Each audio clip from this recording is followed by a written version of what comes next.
It is clear to ACE that parents, like us, want to send their children to schools that teach the whole person, not just the intellect, and that do so in ways that reflect the parents' worldviews.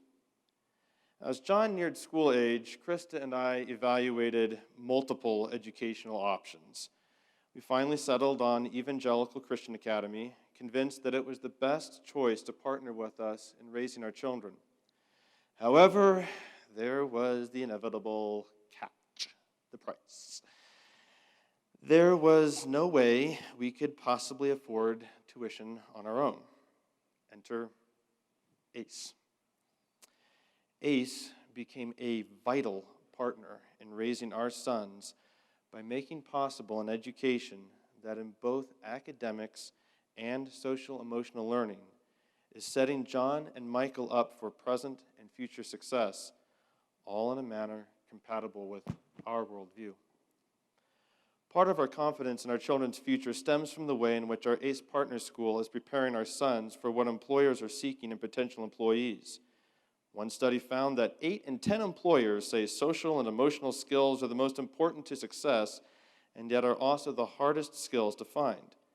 Let me share a couple of examples of how our ACE Partner School is working with us to nurture those social emotional skills in John and Michael. I'll start with Michael. There was a boy in Michael's kindergarten class whom Michael perceived as a bully. The boy was rowdy, outgoing, and had a more physical style of play. Although Michael called the boy a bully, everything Michael said about the boy's behavior indicated that such was definitely not the case. Krista and I talked extensively with Michael about the difference between someone who is rowdy and teases and someone who is actually a bully, but we were having a difficult time getting through to him. However, there were a couple of playground instances that especially caught the boy's teacher's attention, and she took the opportunity to speak to them both. Through the teacher's guidance, Michael finally began to see the other boy as the vivacious child he is, and the other boy began to adapt his level of activity and teasing to what Michael understood to be friendly. Thanks to this teacher reinforcing social education we began at home, Michael learned how to handle his emotions and how to interact kindly with a peer whom he was having a difficult time understanding. Both boys learned to see each other as whole human beings and to value each other as such. The social aspect of the learning environment that the teachers are cultivating at our ACE Partner School was key to this incident playing out positively. Had Michael been at a different school, he may have been taught how to deal with conflict in a way other than what we were teaching at home, resulting in his confusion. Yet because Michael heard the same lesson both at home and at school, he was able to work through the conflict and became friends with the other boy. John's case highlights the significance of educating a child in regards to emotions. At an early age, John had an issue with his temper. He would become obstinate if he didn't get exactly what he wanted when he wanted it. He was normally cheerful, but once he committed to something, he had a difficult time letting it go. For example, if he was putting together a puzzle during an indoor recess, he would insist on taking class time to finish it if he couldn't complete it during recess. After working through several of these types of incidences, John's teacher emailed Krista and me, the kind of email we all want to get as parents.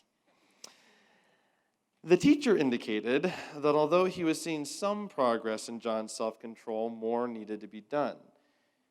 He also stressed that he wanted to work with us to develop a behavior plan tailored to John. Wow.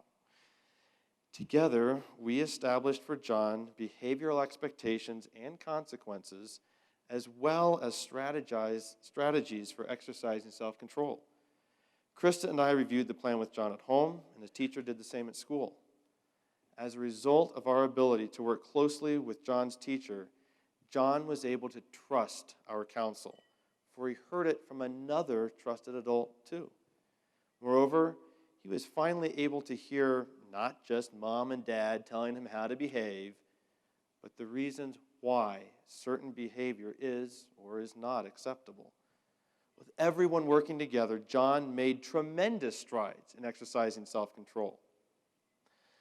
Not only is our ACE Partner School working with us to give John and Michael the social and emotional skills so valued by employers, but these same skills are paving the way to academic success. Addressing the emotional intelligence opens the doors to academic intelligence. The experiences I just described helped both Michael and John feel safe and valued at school. They don't worry about being bullied or made fun of. They aren't trying to sort out whether the school's values or mom and dad's or the values are the best. They don't question whether their teachers love them. As a result, they're free to absorb the academic lessons and to try their best even when their efforts sometimes fall short of the mark. Now in first grade, Michael is no longer talking about bullies, but about his friends and his fascination with what he's learning in class. His phrase, "Did you know?" is common at the dinner table as he relates some wonderful fact or skill he's just learned. John, now in third grade, is transitioning better between tasks and has learned to apply himself even to tasks he does not particularly enjoy.